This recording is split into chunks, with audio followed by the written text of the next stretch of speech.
لليوم معنا طالبة ماجستير الفنون الجميلة في التصميم من جامعة فيرجينيا كومنولث كلية فنون التصميم، وتجري بحثها حول مفارقة التسوية والإنتاجية. المتسابقة يون كاونغ هوانغ.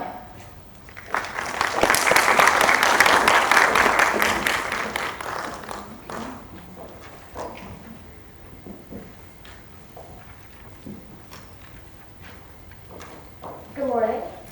As introduced, I am a designer. And to start off, I'd like to ask you all to draw a mental picture of your daily schedules. What does that look like? And of it, have you allotted time to play? Yes. To you adults, I'm asking you if you allot time to play. Today I'd like to take 3 minutes of your day to consider a topic we don't often take genuinely enough: play. The topic of play and productivity has been highlighted with COVID times as people struggle to balance the blurred lines between work and home. But even before that, people struggled with society's emphasis on productivity, which is evident by terms coined like the millennial burnout. The millennial burnout describes the experience where people start feeling good about working all the time because they're being productive. But then they start to feel bad about spending some time to play or some time for leisure because they're not being productive when that should actually feel good. And this is not necessarily because we are taught to feel guilty for play, but it's rather because we are evidently awarded or rewarded when we are at work. But before we get trapped in this guilt, we must know that our brains are naturally meant to function with a mix of focus and unfocus. And the unfocused mode of the brain is important because it helps us retrieve memories and links ideas together. Which explains why we get some of the randomest but best ideas at random moments, like in the shower or right before bed.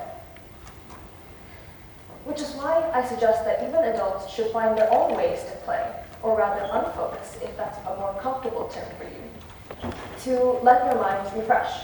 So for me, that would look like 30 minutes of time in creative contemplation away from anyone and anything, both physical and digital.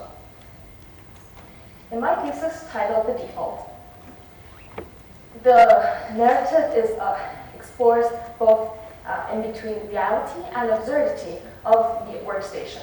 And in it, the work-related objects are transformed into objects that can trigger play. And in it, the workstation is indexical of society's emphasis on productivity. And hence, it's asking the audience to consider what is their attitude or philosophy towards life. Is it one of a worker or a player? It is my final hope that our default can become play, and that every adult, child, and elderly can accept play into their everyday lives, just as we do eating, sleeping, and working. Thank you.